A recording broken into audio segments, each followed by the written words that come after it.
Fabrique d'Afrique, c'est votre émission qui déniche le savoir-faire africain, les talents africains. Mesdames et messieurs, bonjour et bienvenue à cette autre émission de Fabrique d'Afrique. Aujourd'hui, on s'intéressera à un pacriage. Ah oui, un pacriage dans le domaine de la vannerie camerounaise. Nous irons directement au quartier Carrefour Agip de Douala où on trouvera Monsieur Joe qui nous montrera son savoir-faire africain. On va ensemble confectionner les pots, les paniers, les chaises africainement parlant. Je vous prie de bien vouloir nous suivre. Mon Kagra et moi, on va vous montrer ce domaine qui parfois moins prisé par plusieurs Camerounais, mais un domaine très intéressant, un domaine plutôt très fructueux. C'est l'Afrique qui parle, c'est le monde entier qui nous regarde. Cette équipe, plongée à la tâche, partage la même vision et la même passion, la vannerie. L'art de tresser avec des fibres de bois pour réaliser des objets très variés, à savoir des corbeilles, des paniers, des armoires, des canapés. Cet homme, c'est Papa Job.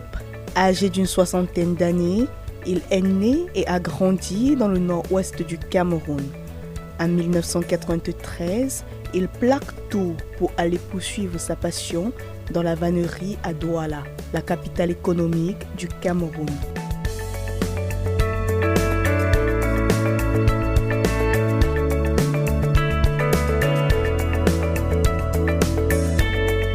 Installé au Carrefour Agip, le secteur de la vannerie dans la ville de Douala depuis 27 ans, Papa Job est l'un des patriarches de la vannerie au Cameroun.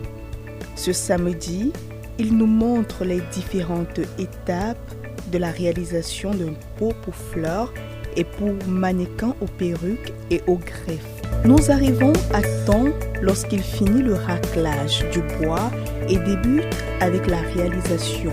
Sous le feu de l'action, le patriarche se dévoile, partageant avec nous son histoire.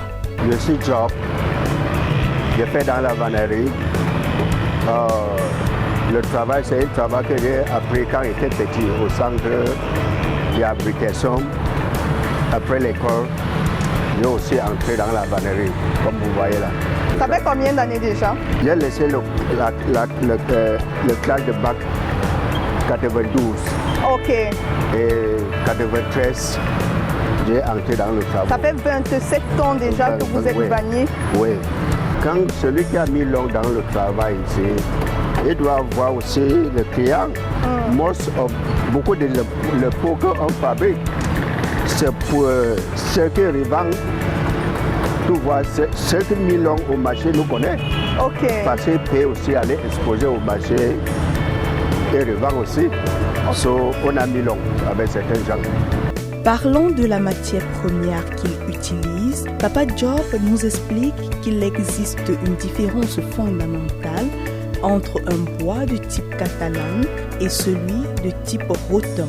En effet, dans la confection des chaises, des canapés ou encore des armoires, l'on utilise le bois catalan.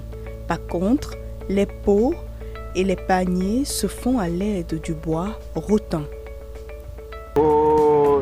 C'est un truc que ça a mis long. Il y a beaucoup de trucs en brousse, comme le rotin. Oui. Mais ce qu'on a habitué de travailler avec, ceux qui coupent connaissent. Et quand ils coupent, ils viennent, on racle, on ponce. Ah, vous raclez là? Vous raclez? On racle. Quand on racle, tu vois les saletés comme tu vois là. Après, tu vois le truc debout. Après, on commence à tisser comme tu vois là. Ah, ok. Et là, vous êtes en train de faire un tissage de peau? Un pot, oui. Je suis en train de tisser un pot. Ok. Et vous vendez ce pot à combien? Ça dépend de la qualité. Comme le petit que je fabrique comme ça là. Ouais, c'est un truc de 2300. 2300? Oui. Ok. Et il vous faut combien de bois pour faire un pot? Comme je suis en train de travailler comme ça, dans 1h30 minutes ou 2 heures de temps, je vais faire. Différentes étapes pour... Les différents, ça dépend aussi sur ce que tu es en train de fabriquer. Il y a le gros, il y a le petit.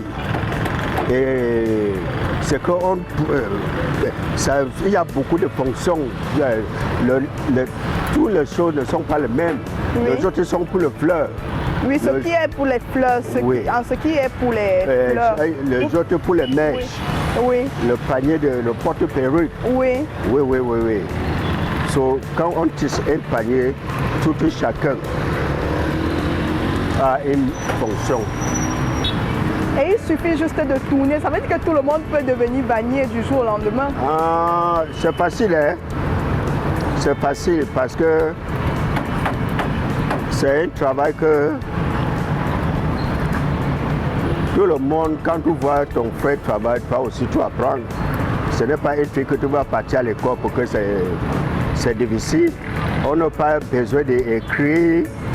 Comme tu vois comment on travaille, toi aussi, tu entres, tu travailles toujours. Ce n'est pas difficile, tout le monde. Ouais. Pourquoi vous utilisez le couteau à ce niveau? On n'a pas les machines hein, pour racler. Hein. On racle avec le couteau. Hein. Ok. Ouais. Quand tu vois comment le rotin est propre, on fabrique quelque chose. Mais c'est qu'on travaille avec le couteau. Ouais, on racle. Ah, c'est pour donner la forme. Pour que ça donne la forme, pour que ça donne. Il y a parfois pour tisser, c'est dur, il faut que ça soit mou. Ah, d'accord. Oui. Parce que pour que ça soit souple, il faut racler. Avant que ça soit souple comme ça là. D'accord. Il faut racler. Parce que c'était un truc qui est gros, toi, pendou. Ok. Pour racler, oui, c'est ça. Les clients, ce n'est pas ce qui manque ici. En témoigne cette dame qui a été attirée par la beauté de cet armoire. Ce monsieur travaille aussi depuis près de 20 ans avec Papa Job. Il est spécialisé dans la confection des armoires et des chaises. Il nous explique un bout de son parcours et les difficultés du métier. Moi, c'est Chantou René. Je suis vannier. Depuis combien de temps vous travaillez avec Papa Job? Depuis 2000. Ok. Donc ça fait 20 ans aujourd'hui que vous travaillez avec Papa Job. Oui. Mais votre métier est différent. Vous faites la même chose, mais chacun a sa spécialité. Vous faites quoi? Oui, moi, je fais les meubles. Nous, on travaille par rapport à la demande des clients. Ça, c'est pour poser les assiettes, oui, les verres et tout autre chose. On fait les chaises sur commande. Sous commande, okay. Comme ce que vous voyez là. D'accord. Oui, nous avons le catalogue. Quand le client vient, on lui présente le catalogue, il fait son choix. Oui. Et on essaie de discuter le prix. Quand on est d'accord, on essaie de confectionner. Et cette matière, ça dure beaucoup. Si par exemple un client vient pour acheter l'armoire, ça va beaucoup mettre long. Non, ça dépend de la qualité. D'accord. Ça dépend. Il y a la qualité du bois? Il y a non. Il y a disons la dimension. Oui. Il y a les grands meubles, les petits. Oui. Il y a ce qu'on peut faire en 2 jours, comme ceci, que je suis en train de faire. Oui. C'est 2 jours. Ah, c'est seulement 2 jours? 2 jours, oui. Ok. Et les autres que vous voyez là? D'accord. 1 journée. Et les meubles, oui, les chaises, donc ça dépend. Il y a ce qu'on tisse complètement, qui peut prendre 2 semaines, 3 semaines. On fait comme ça pour que ça ne se pend pas. Vous voyez d'abord là où nous on travaille. Quand il pleut, tout est arrêté. Oui. On ne peut plus travailler. Parce que le bois aussi n'a pas besoin de la pluie. Je dis nous. Oui, vous déjà. D'accord. Oui, oui. Quand il pleut sur le bois, ça ne gêne pas. Ok. Ça ne gêne pas. Donc ça ne doit pas gâter la matière du bois. S'il pleut sur les bois, ça ne va pas... Non, quand on n'a pas encore confectionné, ça ne gêne pas. Ok. C'est à partir du moment où nous, on a déjà fabriqué les meubles. Oui. Donc il faut mettre ça à l'abri. Oui, donc il faut mettre ça à l'abri de la pluie. Oui. Okay. Nous ne perdons pas de vue notre tissage de peau qui évolue peu à peu. Par ailleurs, le plus jeune vannier de la troupe se nomme Julius.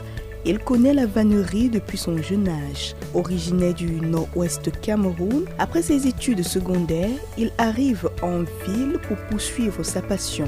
Il met un point d'honneur sur la créativité de son art. Je suis dedans depuis 96. Ok, est-ce par dépit ou bien par passion? D'abord, quand j'ai fréquenté, j'ai habité avec quelqu'un qui est dans le métier. Donc, en fréquentant, j'étais en train de travailler aussi. J'ai touché quand même. Mais entre-temps, j'ai pris la passion de l'artisanat. D'accord. Oui. Et vous avez fait de cela votre métier? Oui.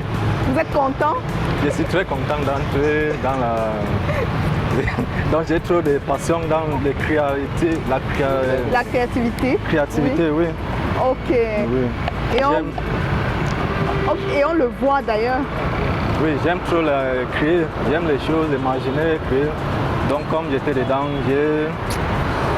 ça m'a appris. Donc je vois qu'il n'y a rien de plus que je peux faire hors de ça. Et même les chaises là derrière vous, c'est vous qui aviez fait cela? Oui, tout ça c'est mon travail. Pendant combien de temps vous effectuez un petit canapé comme ça? Un canapé comme ça. Il vous faut combien de jours? On ne peut pas dire actuellement combien de jours parce que d'abord il y a le procès de matériel. D'accord. On prépare le matériel. Il y a quelqu'un qui fait le matériel et moi je fais le cadre, les tisses. Ah! Oui, donc c'est deux choses différentes. D'abord pour sortir les lianes, pour monter les cadres avant de commencer le tissage. Ça peut prendre au moins 4 jours. 4 jours pour faire cela. Comme outil de travail, marteau, clou, bois et cet appareil d'essuie pour la flexibilité du bois. Retournons à présent vers Papa Job pour voir où il en est dans la réalisation de notre pot de fleurs. Rappelons ici que pour cette réalisation, l'on procède d'abord au raclage de bois, ensuite à la séparation afin d'obtenir plusieurs tiges fines et à l'aide de cet appareil, l'on rend ces tiges flexibles au tissage. Ici, pas de machine. 99% du travail est fait à la main et Papa Job lance un cri de cœur. Si tu regardes le travail, on regarde d'abord les difficultés à niveau des matériels. Et parfois, on s'assoit sans le matériel. Parce que ce n'est pas facile pour que ça soit en brousse pour venir nous trouver. So, on a un problème au niveau du marché. On a un problème comme on travaille avec le couteau. On fait la pause pour racler. Alors, il y a une machine adaptée pour racler, pour centrer. Comme ici, on fait le gaz pour tordre. Oui, alors que si c'est à nouveau les machines, c'est le courant. Tout rassembler seulement. Après près de 30 minutes à 1 heure de temps, notre pot de fleurs au mannequin de perruque est prêt à être utilisé ou à être commercialisé. Les mains d'or de Papa Job ont une fois de plus opéré une démonstration de force. Selon ce dernier, le métier de vannier au Cameroun est accessible à tous et est à 100% pratique. Monsieur Job et son équipe travaillent dans une fabrique de fortune bien cacaïque, située au quartier Mbopi au Cameroun, au lieu-dit Carrefour Agip. Et les œuvres réalisées sont d'une créativité et d'une originalité à nul autre pareil. Papa Job, un homme fort et passionné, est passé au laboratoire de Fabrique d'Afrique ce samedi. Pour cette occasion, et les téléviewers, merci aussi pour voir et vous suivre et voir aussi où l'homme ne peut pas arriver. Il y a parfois éducation, il y a parfois les conseils Le travail, c'est tout le monde. Ce n'est pas une seule personne. Je compte sur tous les téléviewers pour un conseil à niveau du marché, à niveau des techniques, le travail. Merci à vous tous. Allez, bye bye. Bye. Nous sommes arrivés à la fin de cette émission Fabrique d'Afrique. C'est très passionnant et surtout très confortable. Mesdames et messieurs, tout en espérant que vous aviez été séduits, c'était le savoir-faire enraciné dans le patrimoine africain. Nous avons procédé à un fabricage, et oui, de ce pot qui peut servir aux fleurs, aux différentes sortes de fleurs, ou alors aux greffes. Oui, un petit mannequin pour les greffes. Toujours est-il que nous sommes avec vous et on sera toujours avec vous. Monsieur Diop, c'est l'artisan qui nous a montré son savoir-faire. Aujourd'hui, il fabrique aussi les paniers et il fabrique autant de choses, que ce soit les armoires, que ce soit les chaises. Cette chaise sur laquelle je suis assise actuellement. La semaine prochaine, on sera encore avec un artisan, on sera avec un entrepreneur qui nous montrera son savoir-faire africain dans Fabrique d'Afrique. Je vous exhorte, mesdames et messieurs, de bien vouloir vous abonner à la chaîne et surtout n'oubliez pas d'activer la cloche de notification pour ne rien manquer de l'art africain. Ciao, ciao.